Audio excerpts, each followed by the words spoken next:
On April 9, 2015, inside a Cleveland courtroom, a routine police testimony suddenly became a major constitutional showdown. Prosecutors called Cleveland officer Michael Demchak to testify about a deadly police pursuit from 2012. But instead of answering questions, Demchak invoked his Fifth Amendment right against self-incrimination. The courtroom immediately shifted into a heated legal battle. Could prosecutors force him to testify by promising immunity from prosecution?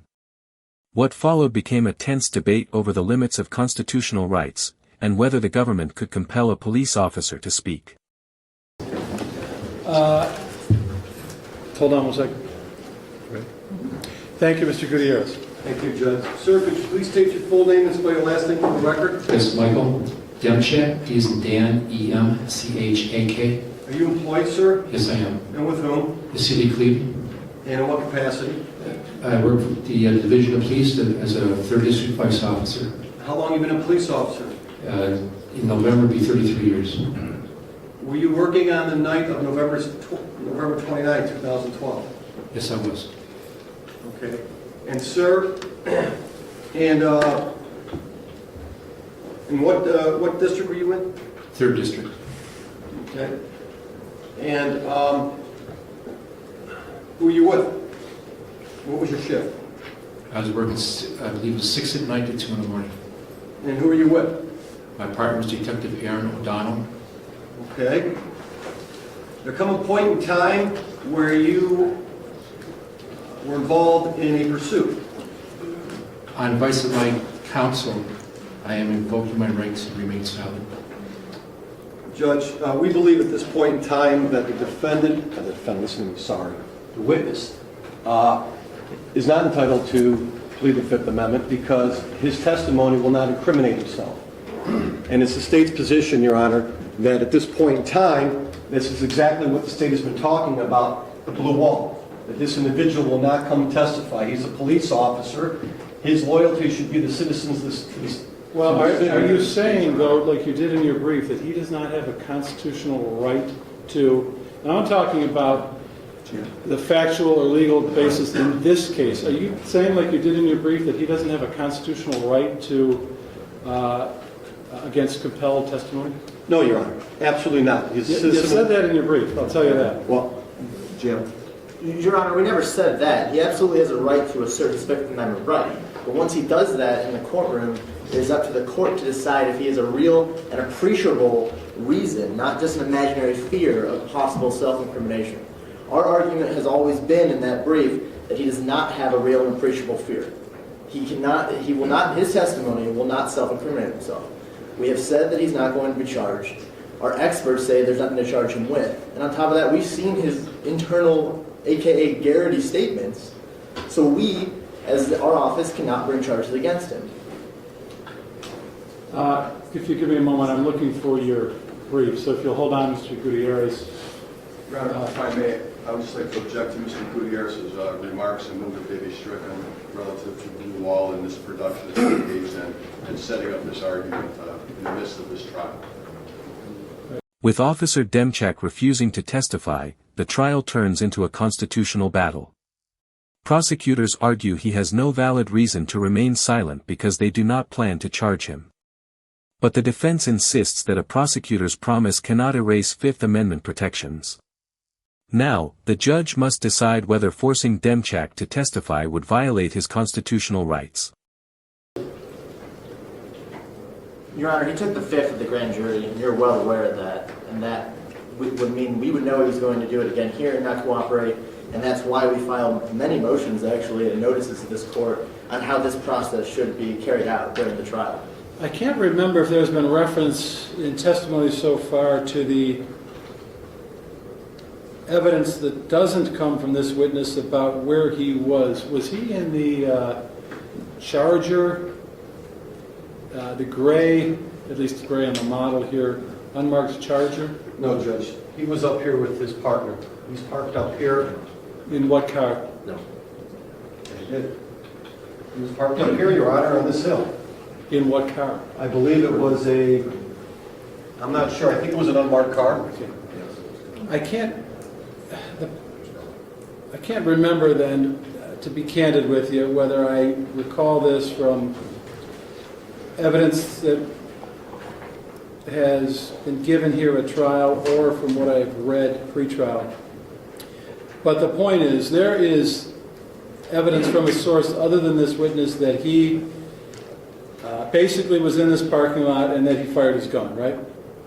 Judge, yes, he was parked up here, and as he came down the hill, he fired his gun. And if you remember the grass we have his casings right around this area right here. Right.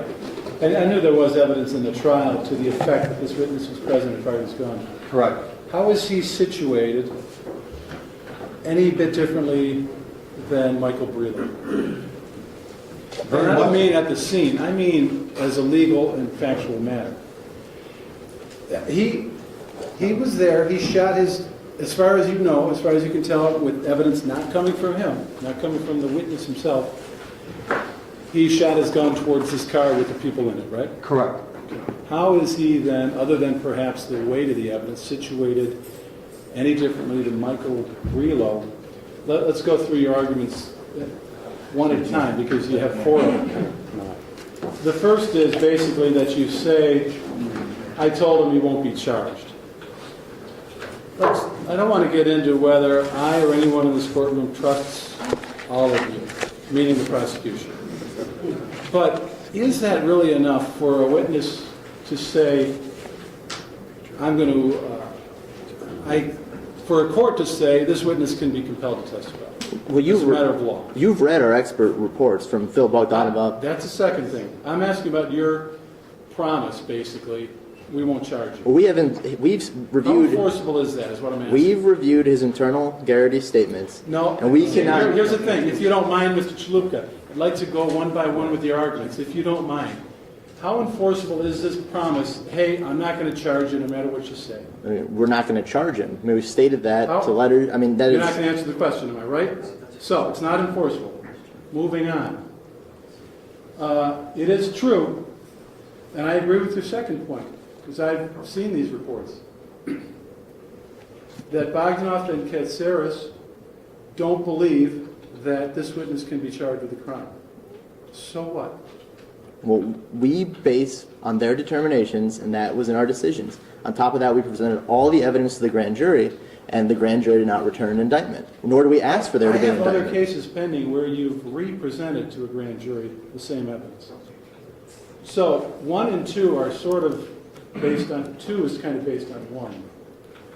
Your third argument, he's got to be charged and then raise a Garrity violation. Well, that's exactly been our point from the beginning, that none of his statements were ever Garrity. Yeah, but if there's not a Garrity issue until he is charged. But we all know that we have his statement, we've seen his statement. There's no way to us to use other independent evidence to bring a charge against him now that we've all been tainted.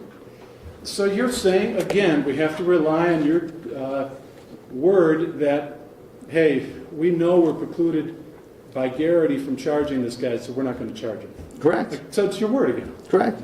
And again, I'm not getting into do I or does anybody else trust you. I'm getting into the enforceability of your promises. The law around our reasons as to why we cannot and why we can make the assertion that we will not charge him, between whether it be the Garrity, whether it just be reasonableness by our use of force experts, demonstrate that legally we cannot charge him. That's why we did not charge him, and that's why we will not charge him.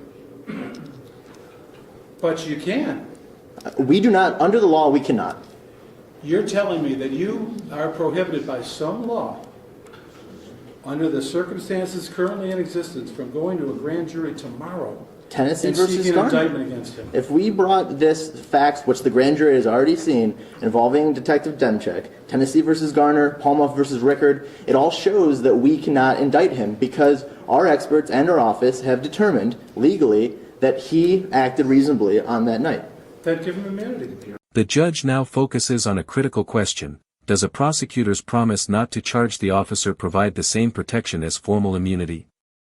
Prosecutors say there is no real risk of prosecution, but the judge remains skeptical.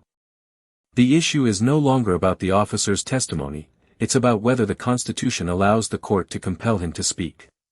I believe police officers should be granted immunity to So just this is a public testify. policy argument. It is exactly a public policy. So what you're saying then, let's be clear about it. What you're saying is then, where you make a subjective determination that a cop did not commit a crime, that based on what you think he did or didn't do, he doesn't have a Fifth Amendment right not to be compelled. He swore an oath to the community of the city of Cleveland to not only under his general to uphold orders, the Constitution, right? to uphold the Constitution. You know what's in the Constitution?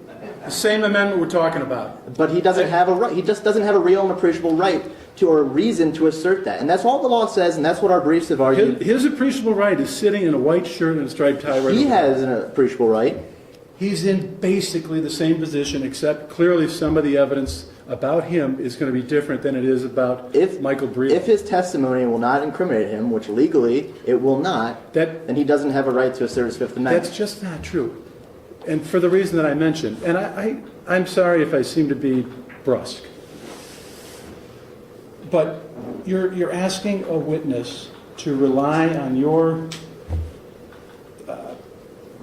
essentially promise that he doesn't face any legal liability, but that's not the standard. It's a question of what the facts show, or facts could show, and the causal links to the evidence. You're asking him basically, I don't know exactly what he's going to say. You probably have an idea because you've seen his statement. But you're asking him basically to say, I was there, I shot more than once at the car. You're also, I assume, going to want him to say what he did or didn't see of others do, which is fine. But you can't tell me as a legal matter, that he doesn't face some potential criminal liability and that he can never be charged. You're telling me you won't charge him, but that's not. The judge draws a crucial line between prosecutorial promises and formal immunity. The Fifth Amendment protects witnesses from real risks of self-incrimination, and the court must ensure those rights are legally protected before compelling testimony. It's not the same. As prosecutors, working with law enforcement officers, for a very, very long time, longer than I've been alive, we do not want to get into a position where in order for an officer to come into court, as they do on any other case, to ask for immunity just to testify to what they did see, what they didn't see, what they did. They should trust us, as well as this court and everything involved through the legal analysis of reasonableness officer, to actually be willing to get up on that stand and tell the truth. Tell the truth and understand there will be no ramifications when he tells the truth. So we do not want to shame him into waiving his Fifth Amendment right. We believe we have a valid policy argument and a legal argument to tell you that he does not have any real or appreciable danger for you to grant or allow him to, or for you to say he can assert his right. Mr. Marine, did you want to weigh in at all? Your Honor, as a county prosecutor, I make the same, I have said a word in this trial I'd like to now. Your ruling will result in all police officers and then all witnesses. If you're thinking, as you're espousing now, follow, then all witnesses will demand immunity before they come in. It won't end with this. It will end with every police officer. May I interrupt? Do you mean every witness in every case? We are not going to prosecute this gentleman. This is a fine policeman. I've known him for a long time. We need his testimony in this trial. We're asking for his testimony. We're asking for the truth. That is his duty as a police officer. And if police officers demand immunity, then why not everyone else before they testify? Because if you use your wildest imagination, which you are using now, then theoretically some federal prosecutor or somewhere, not realistically, some other prosecutor out of the blue could prosecute you somewhere. This office of Cuyahoga County is not going to prosecute this man. All we ask for is him to tell the truth. Now, and I don't believe for 1 minute, and I know Officer Demchek, that he would ever tell anything but the truth. But if some witnesses in this position didn't tell the truth, of course we can't grant immunity toward perjury on the witness stand. Not that I think for 1 second he would do it. The need for immunity should be rarely used. There's great writings on it. No court in America has ruled that all witnesses should be given immunity in order to testify. That the Fifth grants that privilege and spreads it out. Immunity should be used in the most rare of circumstances. I am reluctant to start doing it here and now for fear of the future result. Thank you. How is it that, how can you say if he is, and I assume, because basically they're in the same position too, Diaz and O'Donnell, if their requests to assert the fifth are granted, how could you say that will result in all witnesses in every case being able to assert the fifth? Well, you watch it, Judge. You watch every single police officer from this point in and want the fifth. We've already had two others who've asserted the fifth and filed motions to that. There's been, we've already, I've never seen this in 40 years around here. The police have come and take the fifth at the grand jury on an investigation of a fellow police officer who jumped up on the hood, and every one of them knows it's wrong. What happened? Jump up on the hood and clip two people in a car unarmed. They knew from that moment it happened they were in trouble. That man was in trouble. Not they. Well, there's a series of calamities that brought him there. But they knew that man who jumped up on the hood and clipped those two people unarmed and killed them were in trouble. They knew it from the dispatcher to the police at the scene, and they didn't tell people. They didn't tell the East Cleveland detective that we put up there where the crime took place in that city. They didn't tell the investigators. This has been our whole argument. They didn't tell the investigators until it was forced on them. Yeah, we object. Right, well, thank you, I appreciate it. Mr. Marine, you probably have a right to weigh in before a decision is made with any reference to legal authority or factual authority. Judge, I have nothing else to say. Other than your brief? All right. So, I thank you, Mr. McGinty, I thank you, Mr. Chalupka, I thank you, Mr. Marine, and Mr. D'Angelo. The particular motion at hand is what? That he be asked to answer the most recent question, which was to the effect of, I think, were you... Was he in the pursuit, Your Honor? Was he... Was he in the pursuit that night was the question. I thought you already... And your request of the court now, Mr. Gutierrez, is to order him to answer the question? Correct, Your Honor. Right, I decline. Given that, I understand that you disagree with the ruling. I think he's entitled, in other words, I think he's entitled to assert the fifth based upon the evidence that I know of in this case and based upon what the other evidence, not from this witness, shows about where he was and more or less his basic involvement without getting in every detail that night. Recognizing that, and without, of course, waiving your argument that my ruling is incorrect, do we need further questioning and further assertions of the fifth to make a proper record as far as you are concerned, or do you believe that the appropriate record has been made? No, Your Honor. Mr. Marine, do you have an opinion on the subject?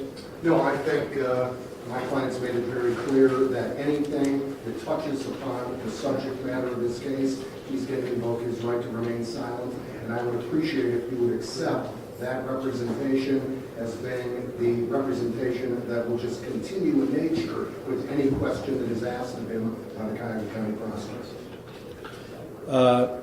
Thank you. You're welcome to depart at this point. After hearing both sides, the judge makes the key decision. Officer Demchak cannot be forced to testify and may invoke his Fifth Amendment rights. The ruling does not decide guilt or innocence.